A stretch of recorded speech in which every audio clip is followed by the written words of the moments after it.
Elizabeth Holmes was considered the new Steve Jobs of our era, but unfortunately, a series of scandals will lead to her arrest for running the century's biggest blood scam.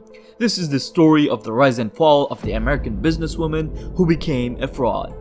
It all started when she was born on February 3, 1984 in Washington, D.C. She was raised by her mother, Noel, a staff member of a congressional committee, and her father, Christian Holmes, who worked at Enron. Now, does that ring any bells? He later joined various government agencies. As a kid, she was pretty smart. When she was 7, she tried to invent a time machine by writing in-depth engineering drawings into a notebook. A couple of years later, she told her parents that she wanted to become a millionaire. Sadly, this dream would end her freedom. She was and always has been a very competitive woman. As a child, she kept playing Monopoly with her little brother and cousin until she won.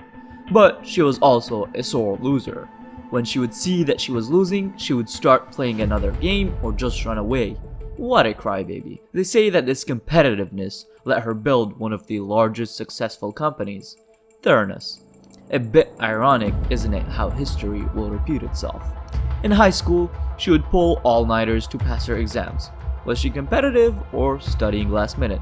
I don't know, but she was an outstanding student and eventually started her own business. Like many great entrepreneurs, she wanted to start earning her own money, so she sold C++ compilers to Chinese schools. Her software made translating programs written in high-level programming languages possible. Unhappy with that, she started taking Mandarin lessons, and halfway through high school, she was accepted into a Stanford University summer program to study in Beijing. One of the reasons she founded her company was because she was terrified of needles. What a wimp.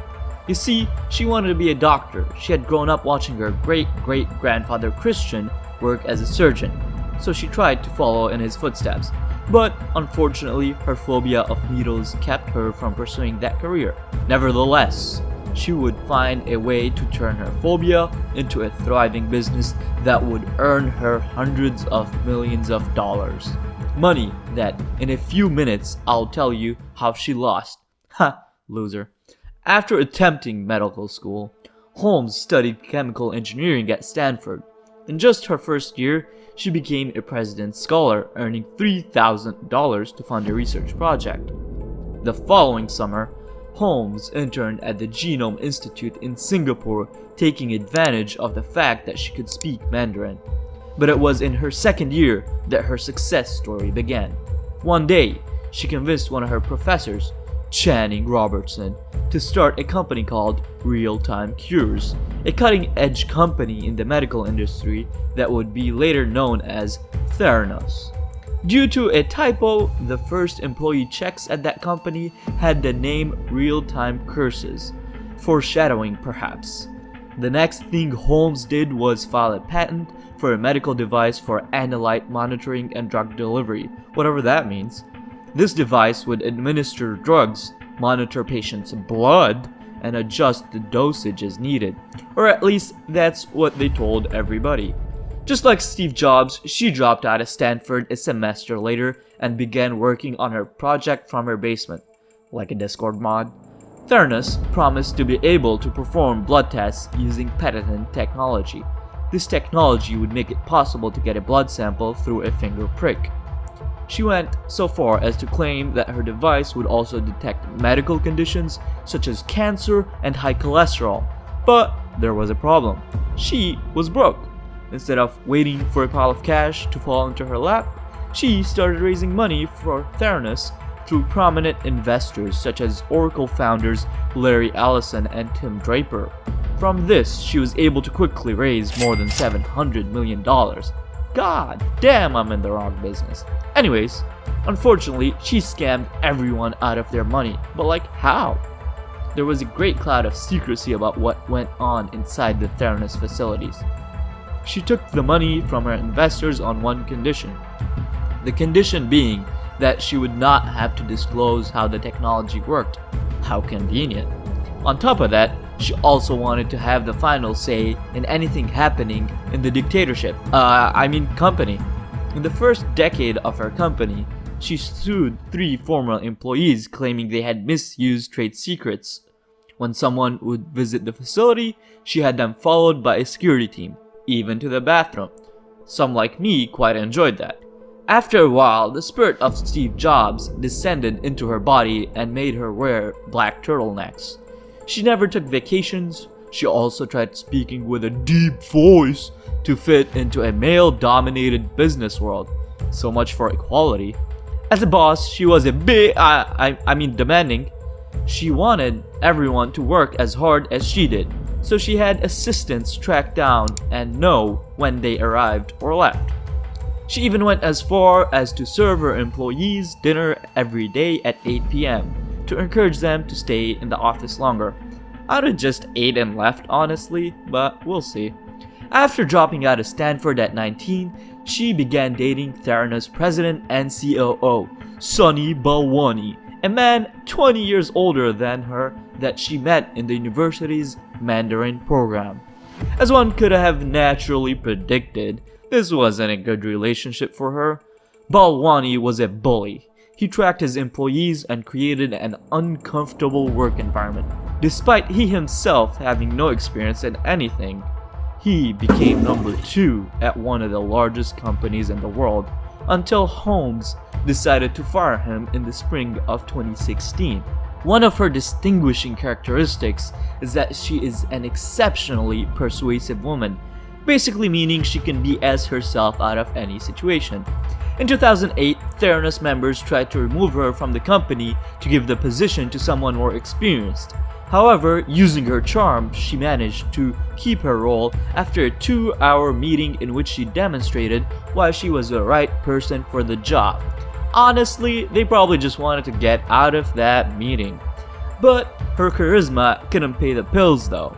In 2015, her whole world came tumbling down. Wall Street Journal reporter John Carreyrou published an investigation revealing problems with Theranos' technology. According to him, the blood testing machine could not provide accurate results, so Theranos would just process its blood samples on the same devices used by other normal companies. Even after 15 years of development and gigantic sums of capital raised, she could not develop a decent product. Because of this, both small and large investors lost the money they had invested. That's how a company valued at $9 billion goes down the drain.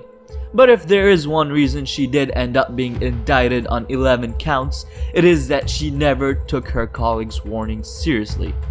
She was warned on numerous occasions about the ineffectiveness of her product, yet she chose to turn a deaf ear and ignore them. To make matters worse, prosecutors also accused her of misleading patients with the tests and grossly exaggerating the company's performance to financial backers. In one of the hearings, she admitted to having added the logos of some pharma companies to Theranos' reports without authorization. As a result, her delicate legal situation got worse. As her trial continued, she married William Evans, Billy, in 2019. A pretty rich dude who was the heir to the Evans Hotel Group chain. She had a son with Billy in June of 2021 and is pregnant with her second child. Because of this, her trial had suffered multiple delays. True love or strategic pregnancies? You be the judge. Or not. On November 18, she was sentenced to 11 years and 3 months in prison. She was found guilty of defrauding her investors of several $100 million and was also sentenced to spend 3 years under supervision after her release. But her ex and Theranos CEO Ramesh Balwani wasn't so lucky. Poor guy. Theranos' number 2 will face up to 20 years in prison for being one of the direct perpetrators of fraud. During the last days of Theranos, she got herself a Siberian Husky puppy named Balto and brought it to her office. Weird. The puppy was not trained, so it would go number 1 and number 2 inside the company, even during meetings. This is how one of the world's largest companies became a sad shadow of its former greatness. Holmes' rise was meteoric. Her story had inspired books, movies, television series, but her fall was even faster. Things could have been very different if she had been more transparent with her investors, or if she had agreed to be replaced by someone more capable. But unfortunately, her story demonstrates how ambition and pride can corrupt us. Please watch the next video shown on the screen and don't forget to like and subscribe. Thanks!